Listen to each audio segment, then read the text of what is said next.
नमस्कार, मैं कशिश। आप देख रहे हैं नेक्स्ट नाइन स्पिरिचुअल। कार्तिक मास के शुक्ल पक्ष के 9वें दिन आंवला नवमी का पर्व मनाया जाता है।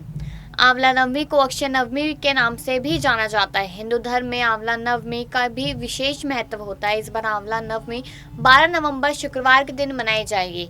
इस दिन दान धर्म का भी खास महत्व है। मान्यता है कि इस दिन दान आदि करने से पुण्य का फल इस जन्म में तो मिलता ही है, साथ ही अगले जन्म में भी मिलता है।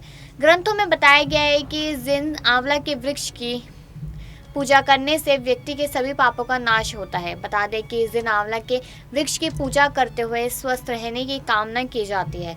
इस दिन आंवला वृक्ष की पूजा आदि करने के बाद वृक्ष के नीचे बैठकर ही भोजन किया जाता है। इस प्रसाद के रूप में आंवला खाया जाता है। तो आइए आपको बताते हैं कि क्यों मनाई जाती है आंवला नवमी और उसकी पूजन विधि क्या है।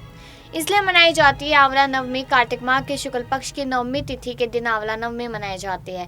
इसे अक्षय नवमी भी कहा जाता है। कहा जाता है कि इस दिन द्वापर युग का प्रारंभ हुआ था।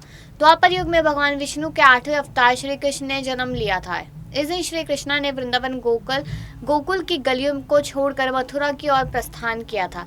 इसी वजह से आज के दिन वृंदावन परिक्रमा की जाती है। आंवला नवमी पूजा विधि। आंवला नवमी के दिन आंवले के वृक्ष की पूजा की जाती है। हल्दी कुमकुम आदि से पूजा करने के बाद उसमें जल और कच्चा दूध अर्पित किया जाता है। इसके बाद आंवले के पेड़ की परिक्रमा करें और तने से कच्चा सूत या मूली 8 बार लपेटी जाती है। पूजा करने के बाद कथा पढ़ी और सुनी जाती है। इस दिन पूजा समापन के बाद परिवार और मित्रों के साथ पेड़ के नीचे बैठकर भोजन किया जाता है। अब इसकी कथा क्या है। आंवला नवमी के दिन आंवला के वृक्ष के नीचे ब्राह्मणों को भोजन कराना लाभदायक माना जाता है। पहले ब्राह्मणों को सोना दान में दिया जाता था।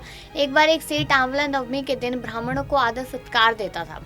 ये सब देखकर सेठ के पुत्रों को अच्छा नहीं लगता था और इसी बात पर वे पिता से झगड़ा भी किया करते थे।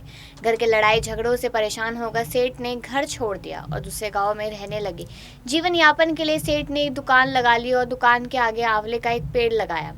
भगवान की कृपा से उसकी दुकान खूब चलने लगी। परिवार से दूर होने के बावजूद वे वहां भी आंवला नवमी का व्रत और पूजा आदि करने लगा था।